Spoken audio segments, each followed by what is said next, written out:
Growing up in the city of Santa Ana, you hear many different stories of the neighborhoods, gang wars, politics.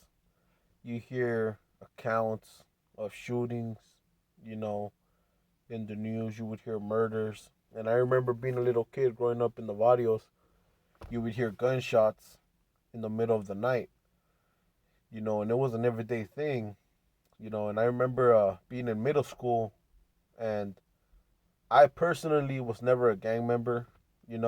Most of my friends that I grew up with were they were involved in gangs and crews, tagging crews, tag banging stuff.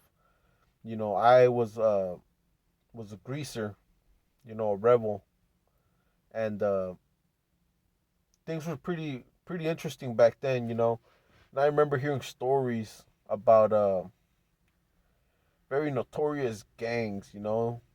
Some of the older ones like Fxtroop, Logan, Lopers.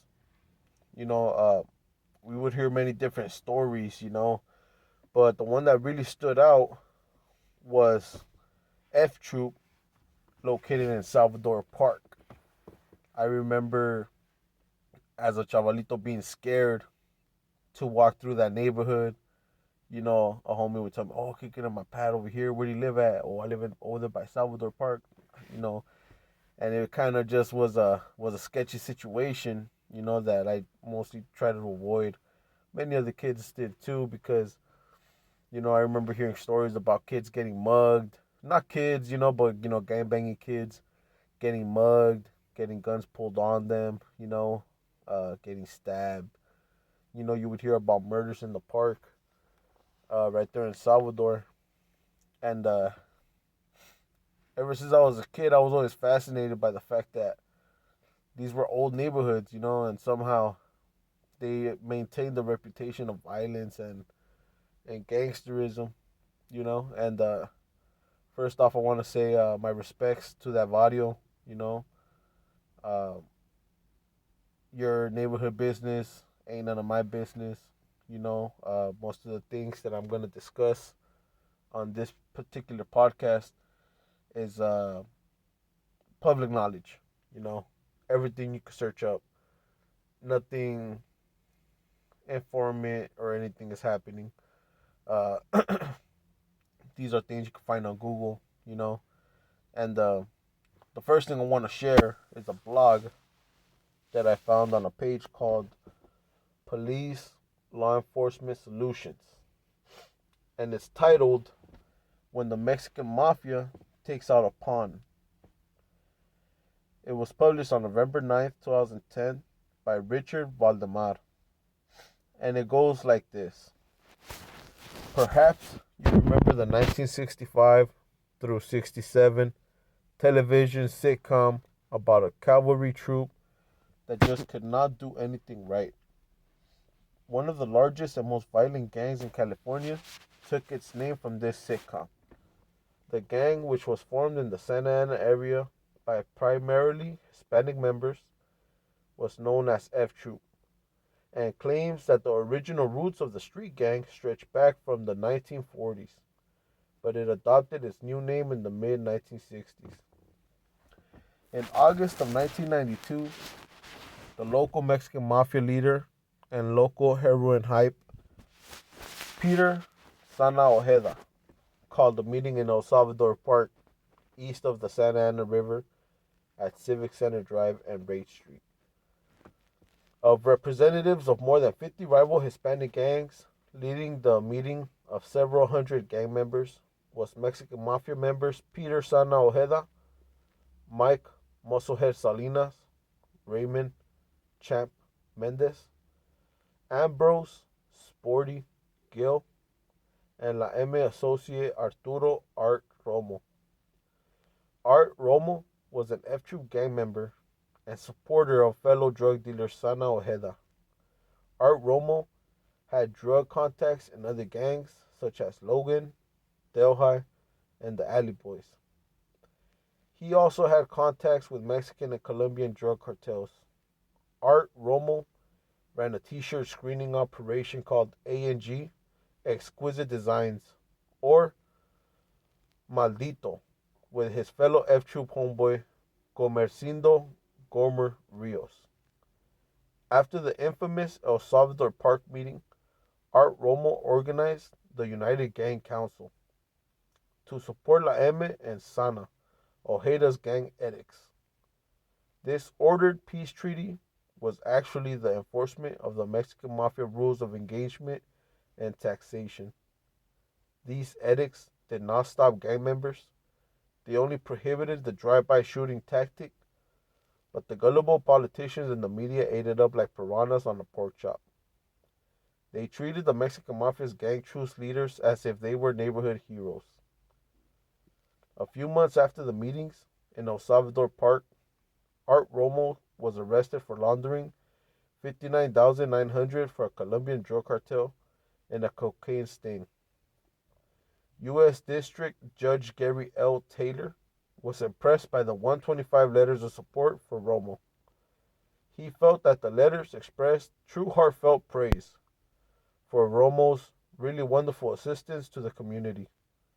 However, the judge imposed the maximum sentence allowable in federal prison, but within a couple of years, Romo was back in the F-Troop barrio.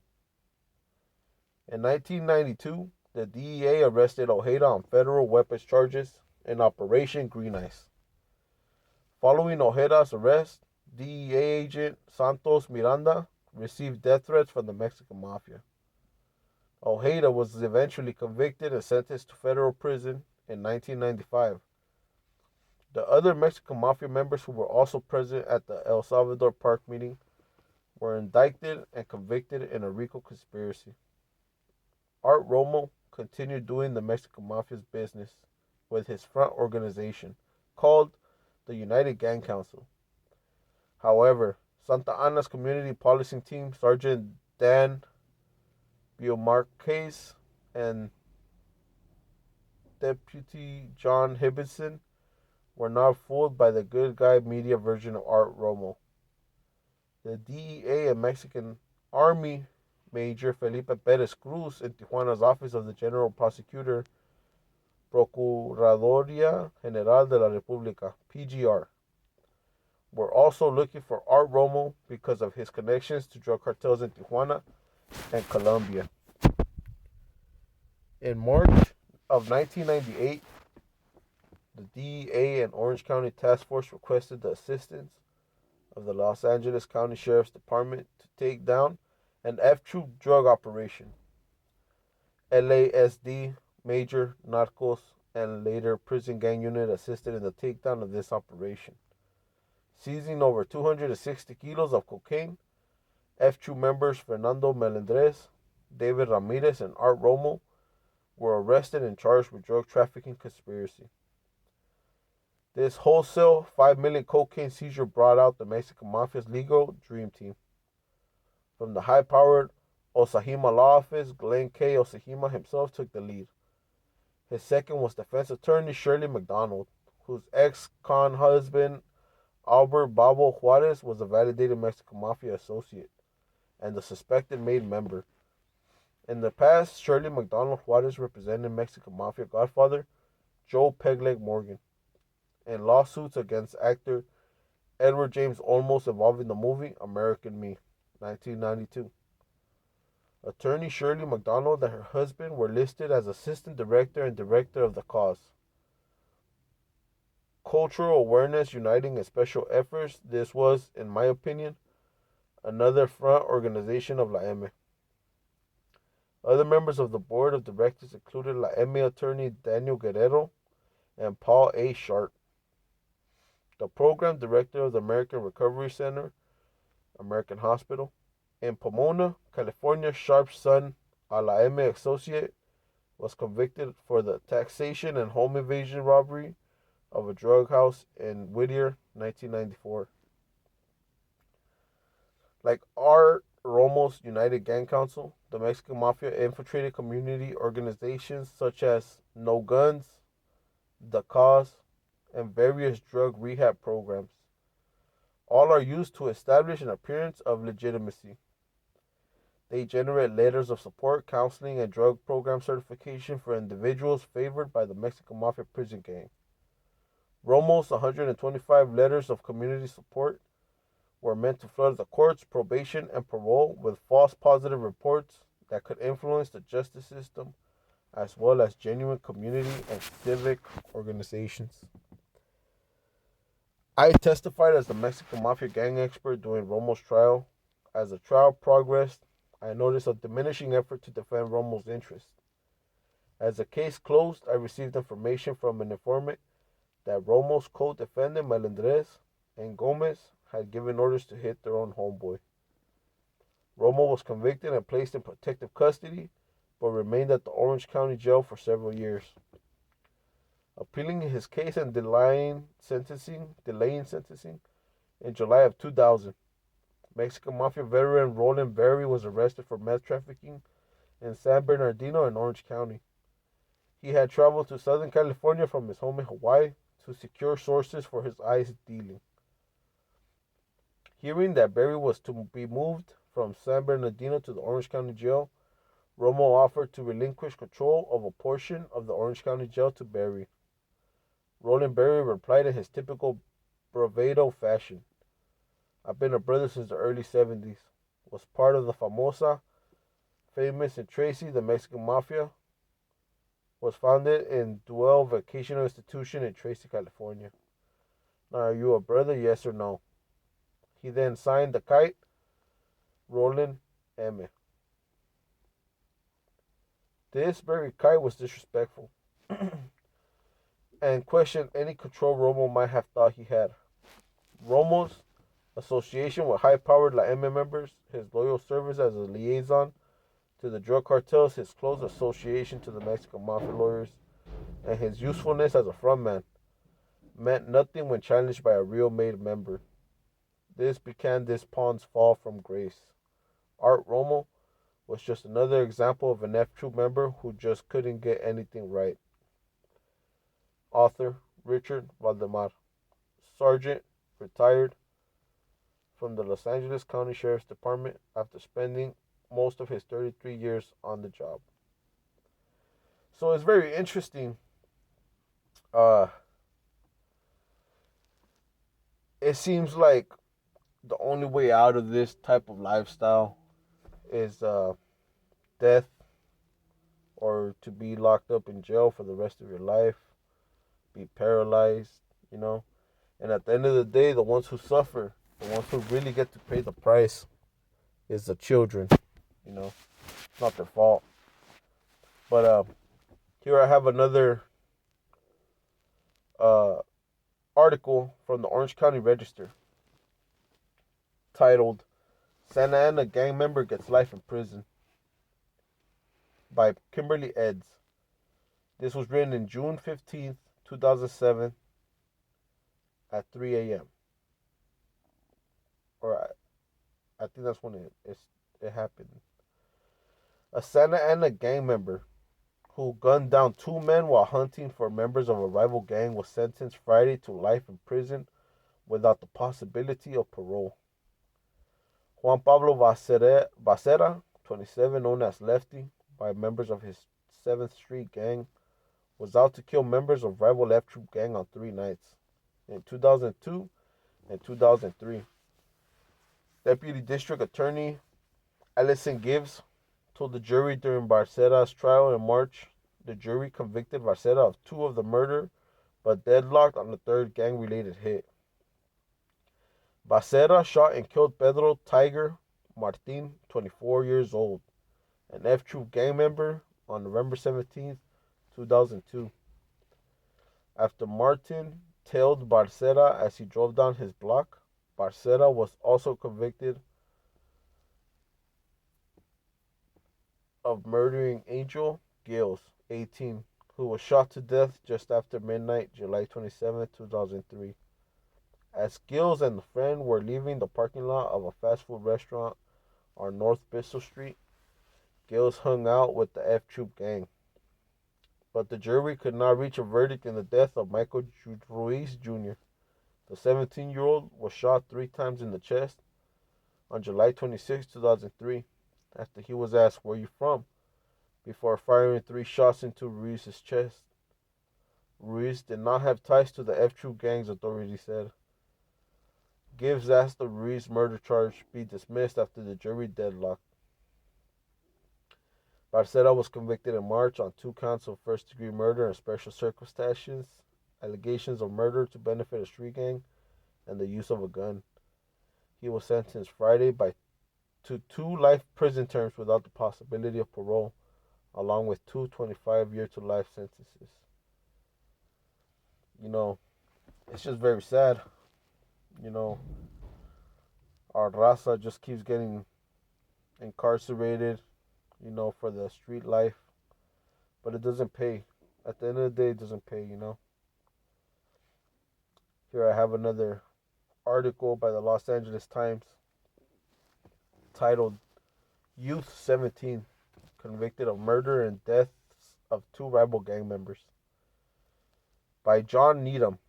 And this was in January 18th, 1985, 12 a.m.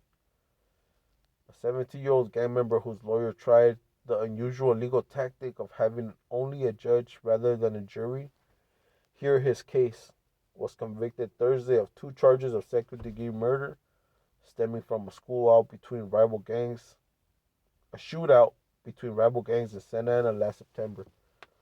Superior Judge John J. Ryan ruled that Jason Garcia of Los Angeles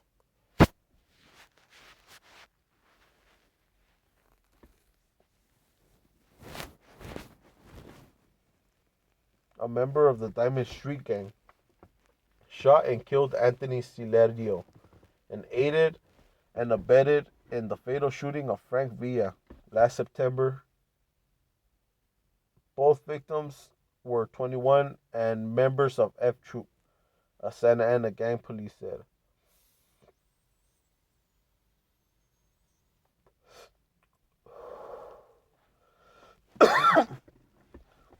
Defense attorney Carl Dresselhaus said, sorry about that, smoking that fire.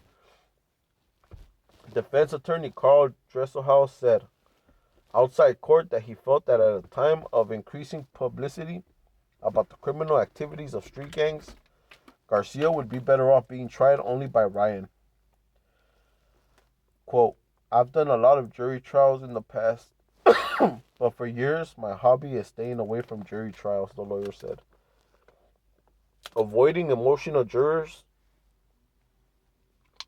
the judge doesn't get carried away by the bad pictures of murder victims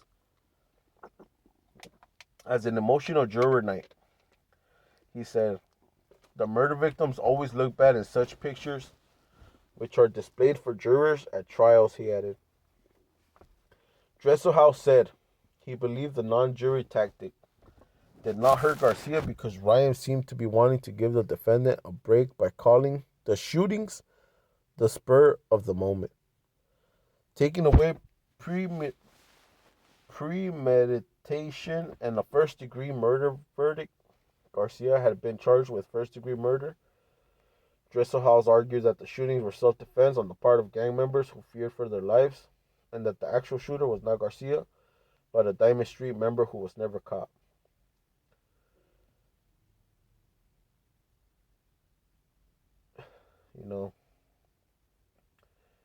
I remember I grew up with a friend of mine. His name was Anthony Ramirez, rest in peace.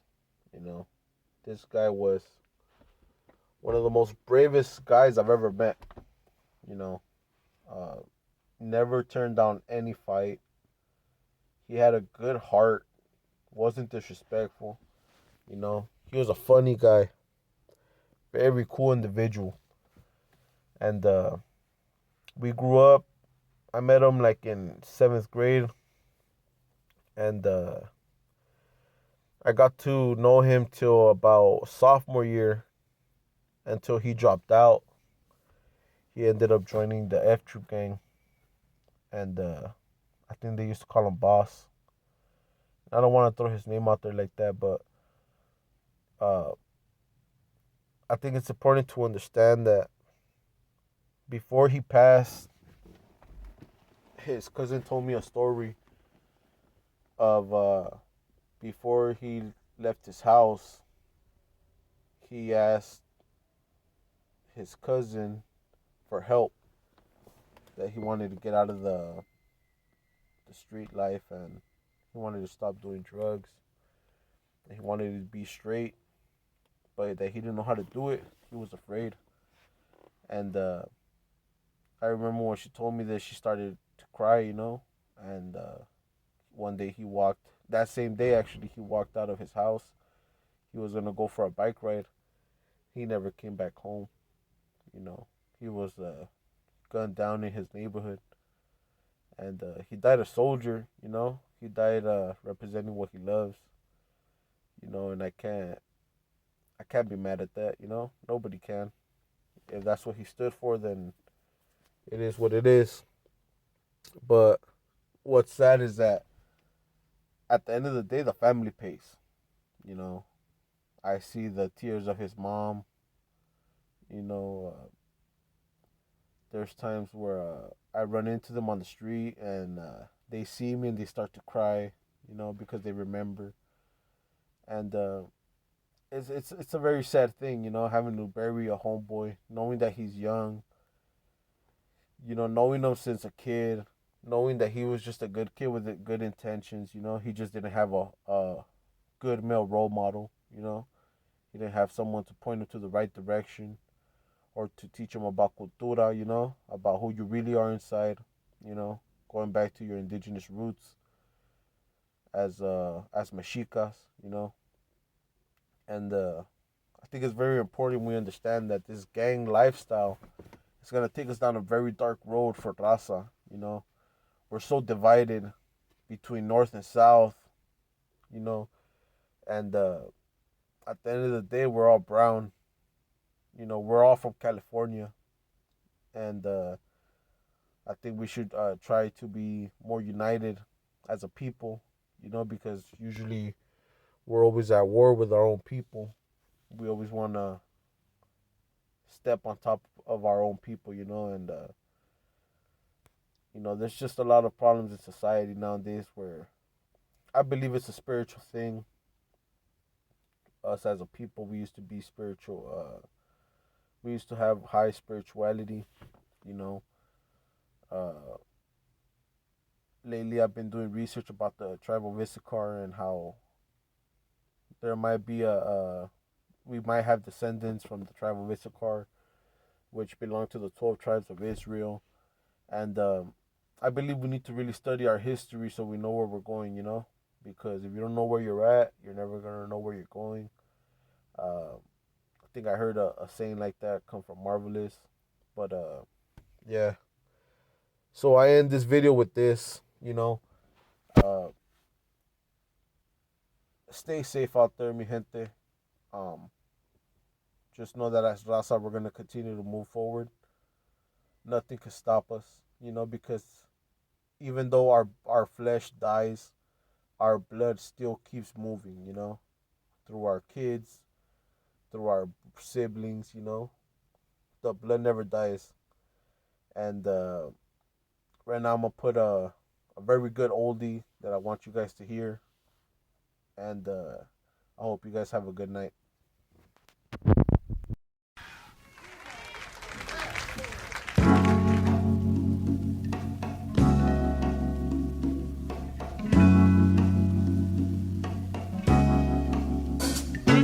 Little ghetto boy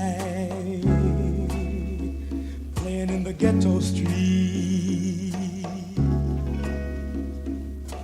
What you gonna do when you grow up and have to face responsibility?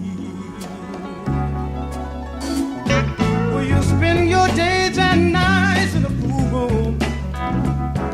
Will you sell cats of madness to the neighborhood?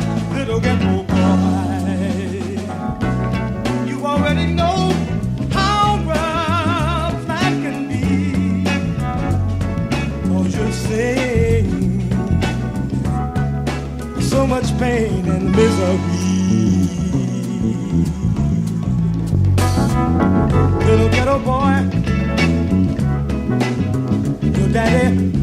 blown away. He robbed that grocery store. Don't you know that was a sad, sad old day? All of your young life you've seen such a misery and pain. Well, it's a cruel place to live, and it ain't gonna change. You're so young, you got so far to go. Don't think you'll reach your goal, young man. And run through the door. Look out, John.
Start to get better.